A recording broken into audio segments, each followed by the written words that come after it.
So if you videoed your swing and you've noticed in your takeaway, you notice the pelvis or the lower half is moving away from the target a little bit too much in backswing. So we've a little bit too much lateral motion away from the target.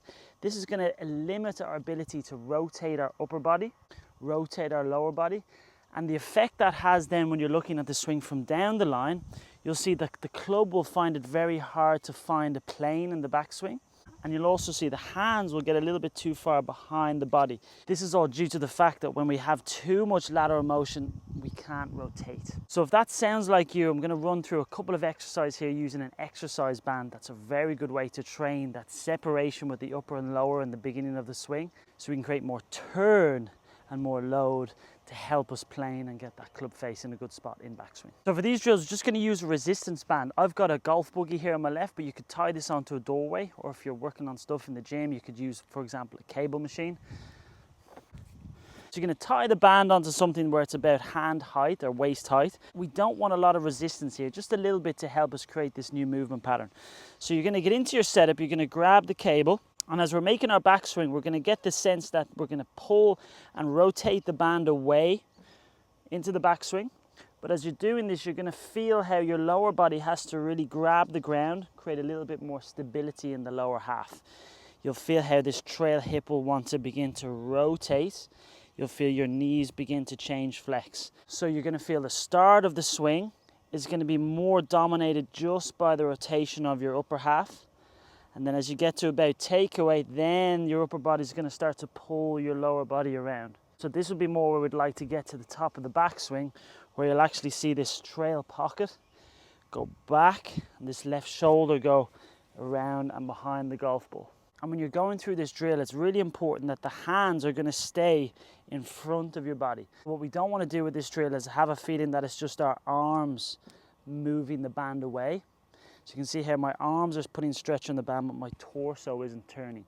So really important that you get the sense, if I have my arms right underneath my shoulders, that relationship has to stay the same throughout the backswing. So if we looked at that from down the line, what would happen, we'd start to see the hands stay a little bit more in front of the chest, rather than just the hands pulling behind us. We're going to start to build in that connection and that sync between the torso and the arm structure into backswing. Something to look out for on video when you're doing these exercises, if you were to put an alignment stick in the ground just outside your trail leg as you make this backswing, it will give you a really good awareness of how that lower body's moving. So ideally, as we're making this backswing, if the alignment stick's on my trail pocket, as I make that turn back, you're going to see some space begin to be generated between the alignment stick and my trail leg. If you feel as you go back, you're moving into the stick, great indicator that we've got too much lateral motion. So get the alignment stick on the ground, or if you're looking on video, you can draw a line down your trail leg into setup.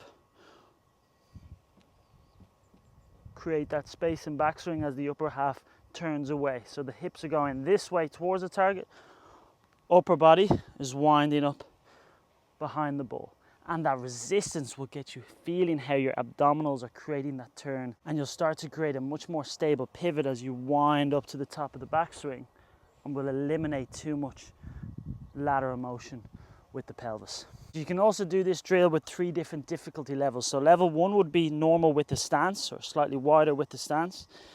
Wind up to the top of the backswing. To make it a bit more difficult, you put your feet close together, so you have less stability in the lower body as you turn to the top of your swing. And then the most difficult would be just going on your trail leg only, using your lead foot just as a little bit of balance, and start making some turns where you're just working on that trail leg only. You'll feel a lot more activation in that trail hip. It's a very, very effective way to begin training the separation between the upper half and the lower body all the way up to the top of your backswing.